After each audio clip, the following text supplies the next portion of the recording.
Right, then let's get into it. It's one of those days where there's no breaking news, no fresh transfer, gossip, no injury updates, and absolutely no press conferences to dissect. So instead of sitting about twiddling my thumbs, I thought, shoot, to myself, why not dip into the wild world of fan opinions? And not just any opinions, the ones that split the room right down the middle. The ones that make folk argue for hours on end.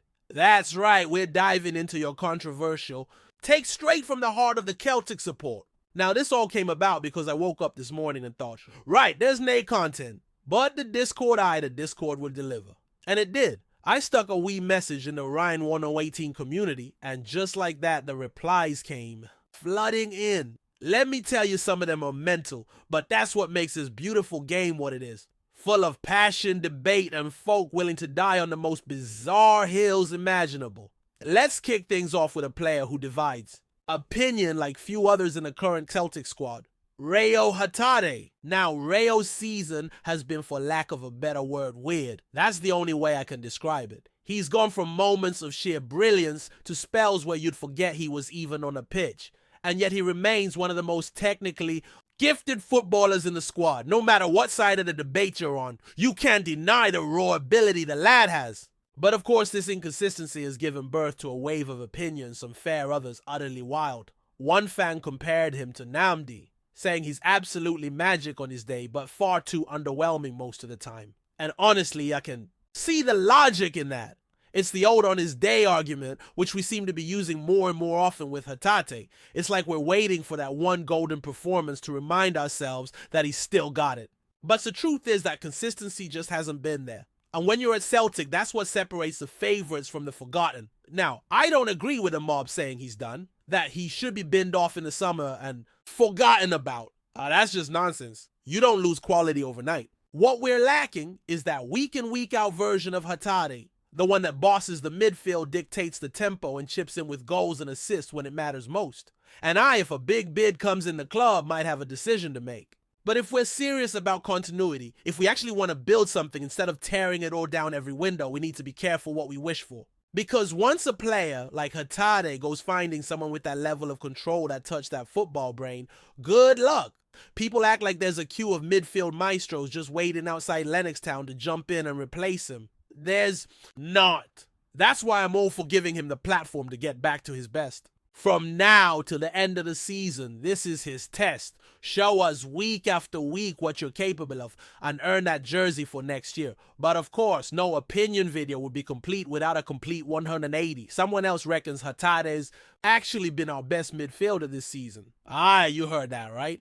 Better than McGregor, better than Bernardo, even better than O'Reilly. They reckon he's being judged unfairly based on the sky-high expectations he's set in past seasons, and that fans have turned on him too quickly because of a few off performances. And listen, while I can't say I agree with that assessment fully, I mean, McGregor's been a machine and O'Reilly's have moments of magic. I get the sentiment. We are quick to forget, especially when players have raised the bar themselves. So I suppose somewhere in the middle lies the truth. He's not been at his best, but he's far from finished. And unless we want to be chasing another midfield rebuild in the summer, maybe, just maybe, we need to back him to find his form again. Now, speaking of potential exits, here comes a big one. Adam says Carter Vickers, Hatate, and Kuhn will all be moved on in the summer. Not might, not could. Will. Now, that wording bugs me. Saying they will be moved on feels like we're actively trying to get rid of them. Like we're sitting there at the club thinking, right time to clean house. And especially in the case of Carter Vickers, that's just mad. The man is a rock, a proper centre-back. I want to see him retire at Celtic Park testimonial and all. But if some club comes in with a ridiculous offer and the lad wants to move, fair enough. That's football. We've seen it before, but saying he should be moved on, I'm not having it. Now for Hatate and Kuhn, it's more of a grey area. I can see a future where they're sold, especially if the bids hit the right numbers and the players want to move. But I'd be gutted to see either go without at least one more full season showing us what they're really made of. We've been chopping and changing too much lately. If we've got ambitions in Europe, real ambitions, we need to build, not reset every 6 months. Players dip in form, that's normal. But you don't build a team by bailing at the first sign of a rough patch. Then we get to probably the most controversial take of the bunch, and it's about Köln. Someone actually reckons that since scoring against Bayern in the Champions League, he's basically down tools. That he went out, had his big moment in front of the German crowd, and then started phoning it in. That it was all just an audition for the Bundesliga or the national team. Honestly, I think that's a bit harsh. Has he dipped a bit, But so, has the whole team. You can see the intensity is not quite what it was a few months ago. Whether that's fatigue, complacency, or just the natural rhythm of a long season, I don't think it's down to Kuhn deciding he's above it all now. He's still chipping in with assists, still making things happen in flashes. And let's not forget competition for places is heating up. Yang's been putting in a shift lately, and that should only sharpen Kuhn further. The truth is consistency is hard, and we as Celtic fans need to remember that. Even the best players in the world, your Kanes, your Rooneys, have quiet spells. Kuhn's still delivering more often than not, and I'd rather back him than bin him. From there, the focus shifted to the rest of the squad and what the future might hold. Luka came out and said Gustav Lagerbielke deserves another chance. And you know what? I don't hate that idea. The lad's gone out on loan, he's performed well, and now Ajax are apparently sniffing about. That's no small feat. Maybe he does deserve a second look in the summer. We signed him with plenty of hype, and while his Celtic career didn't get off to the best start, maybe we wrote him off too soon. That said, Celtic can't afford to go into the summer thinking he's the magic solution at centre-back. We still need reinforcements, depth, quality, proven players who can slot in and raise the level. So I give Lagerbielke a look, see where he's at, but don't neglect the position altogether, thinking he suddenly don't answer. We also had the shout that Paulo Bernardo should be starting every game once he's fit. And honestly, that might be the least controversial take of the whole lot. We've missed him. He brings something different to the midfield. Control, creativity, a bit of bite when needed. Of course he won't walk straight into 90 minutes every week after injury. But once he's sharp again, I start him. Let him settle back into the rhythm and make that spot his own again. And then, because it wouldn't be a Celtic opinion video without it, the name popped up again. Giakoumakis. I swear we are in 2025 and people still want him back. It's go, please. The man's off in Mexico now. He didn't want to be here. He chased the payday in the MLS and fair play to him. But he's not coming back. That chapter's closed. He was brilliant. I loved him too. But we can't keep pining. After X's like we're living in some football and rom-com, that's the first half done, and believe me, there's more where that came from. We've still got takes on Callum McGregor's international retirement, the academy lads, and even folk arguing about which Celtic era was the best, Rodgers or Ange. Buckle up. Part 2 is coming next. Let's get right back into it then, because if you thought the first half was spicy, wait till you hear some of what's still to come. We pick up where we left off, still knee-deep in wild takes from the Celtic support, and this next one actually got a fair few nods of agreement. Callum. McGregor retiring from international duty being a brilliant decision. And honestly, I'm right there with you. The man's no getting any younger, and the way football's played these days, the toll it takes on the body is no joke. McGregor gives everything for Celtic. Week in, week out, he's the heartbeat of the team. If him stepping away from Scotland means he gets a couple more seasons at his best in green and white, then it's a smart move. Folk forget how demanding it is to play for both club and country, especially when you're playing 50-60. Matches a season, one bad tackle in a meaningless friendly, and it could be months on the sidelines. So for me, he's done the right thing. Doesn't mean he loves Scotland any less, but it shows where his priorities lie, with Celtic. Now from there we got a shout that really struck a chord about how quick our fan base is to write off academy players. According to one supporter, we expect every lad coming through to be the next Kieran Tierney or the next Callum McGregor, and if they're no hitting that level straight away, folk turn on them. And I can see the point, to be fair.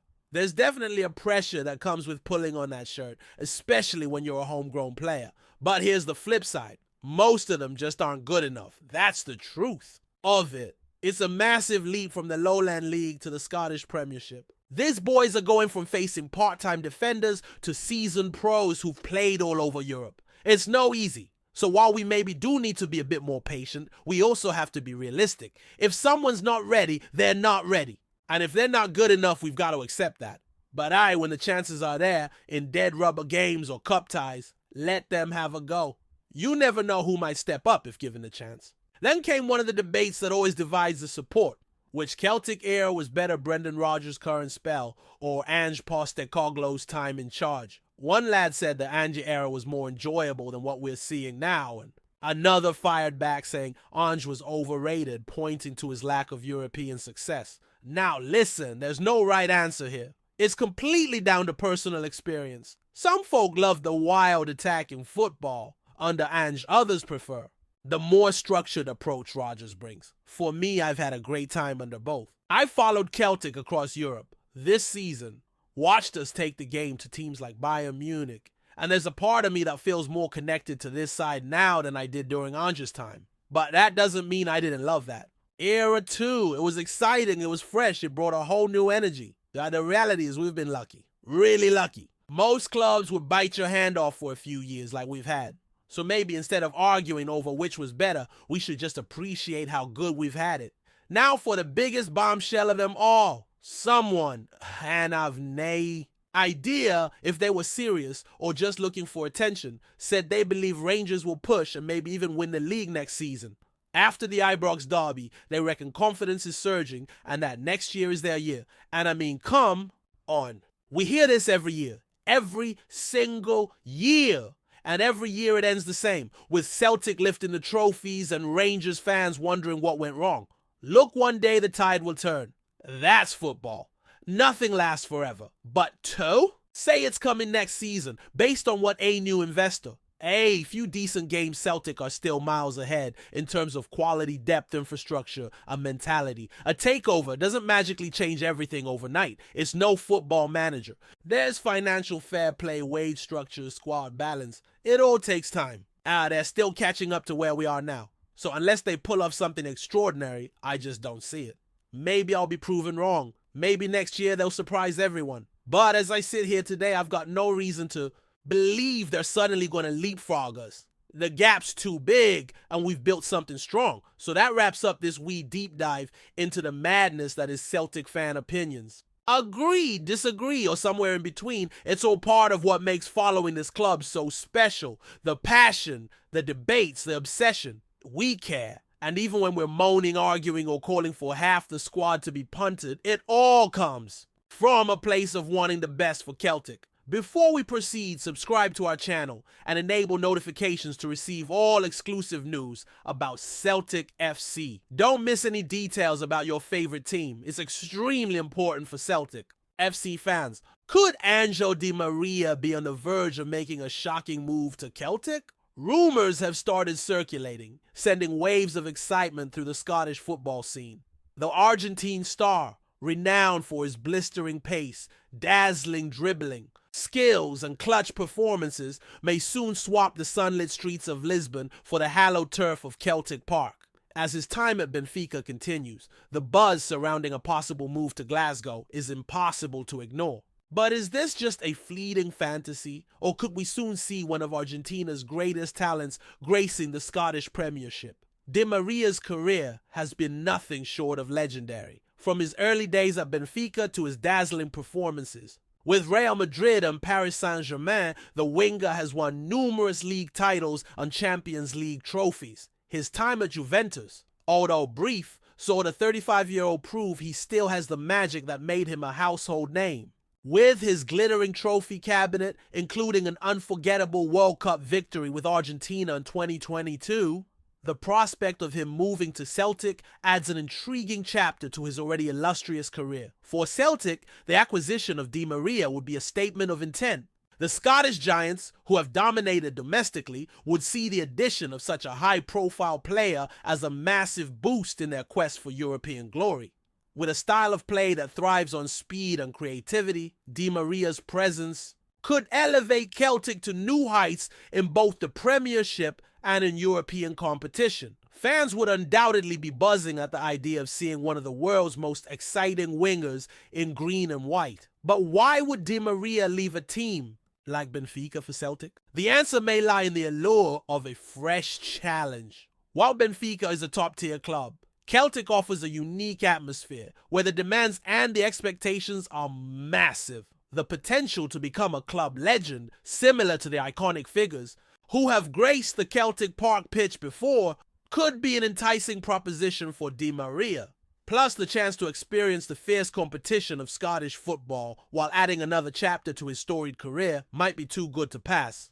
Up! As fans hold their breath, one question remains. Could this dream transfer come true?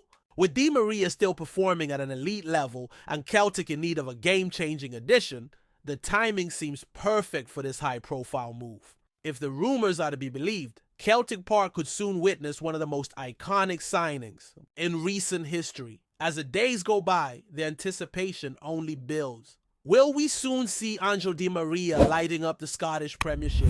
Only time will tell.